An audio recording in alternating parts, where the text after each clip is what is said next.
প্রিয় দর্শক আসসালামু আলাইকুম। আজকে আমি তৈরি করে দেখাবো ঘাটকোল ভাজির রেসিপি। এটা কিন্তু গরমের দিনে ভাতের সাথে খেতে খুবই সুস্বাদু হয়। আপনি যখন এটা ভাতের সাথে খাবেন তখন এক থালা ভাত নিমেষেই উঠে যাবে, এত সুস্বাদু হয়। তো চলুন এবার এই সুস্বাদু রেসিপিটি দেখে নেওয়া যাক কিভাবে বানাতে হয়। এবার আমি ঘাটকোলটা কিভাবে কাটতে হয় দেখিয়ে দিব। এক তাড়ি ঘাটকোল নিয়েছি। এবার জালি জালি পাতাগুলো 4 থেকে 5টার মতো পাতা নিব। এর বেশি নেওয়ার দরকার নেই, বেশি নিলে খেতে ভালো লাগে না। এবার পাতাগুলো এইভাবে কুচি কুচি করে কেটে নিতে হবে। তারপরে এই ডাঁটাগুলো কেটে নিব। ডাঁটাগুলো এইভাবে ছুলে নিতে হবে। ছুলে নিয়ে তারপরে কুচি কুচি করে কাটতে হবে।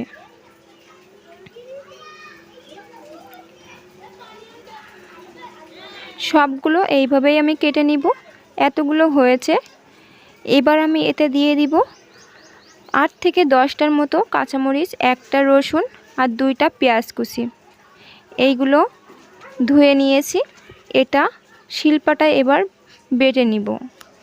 আমার এই ভিডিওটি যদি আপনাদের একটু হলেও উপকারে আসে তাহলে লাইক কমেন্ট শেয়ার করবেন।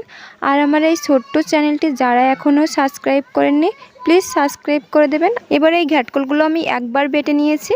এবার দিয়ে দেব 1 থেকে 2 চামচের মতো সরিষা। আমি এখানে সাদা সরিষা নিয়েছি, আপনারা চাইলে কালো সরিষাও নিতে পারেন। এবার একটু পানি দিয়ে তারপরে বেটে নিব। এটা একবার বাটা হয়ে গেছে। এবার আমি আর একবার বেটে নিব, তাহলে মিহি হয়ে যাবে। মিহি করে বাটলেই কিন্তু খুবই সুন্দর লাগবে খেতে।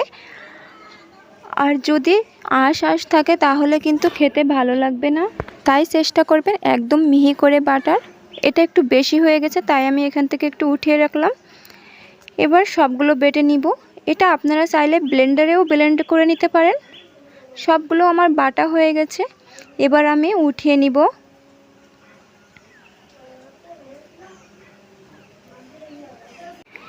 এবার চুলাইতে একটা পরিষ্কার কড়াই বসিয়ে নিয়েছি। এতে দিয়ে দিব ঘাটকোল বাটাগুলো আর দিয়ে দিব 1/2 চামচ লবণ, 1/2 চামচ হলুদ গুঁড়া আর সামান্য একটু জিরার গুঁড়া আর দিয়ে দিব পরিমাণ মতো তেল। এবার নেড়ে চেড়ে কিছুক্ষণ ভেজে নিব।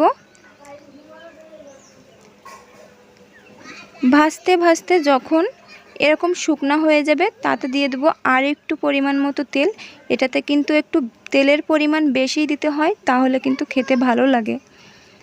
তেলটা কম হলে কিন্তু হবে না। এরকম যখন ভাজা ভাজা হয়ে যাবে, কালার হয়ে আসবে কালো মতন, তখন মনে করেন নামিয়ে নিতে হবে। এটা আমি নামিয়ে নিলাম। এটা দেখতে যতটা লোভনীয় খেতেও কিন্তু ততটাই দুর্দান্ত হয়।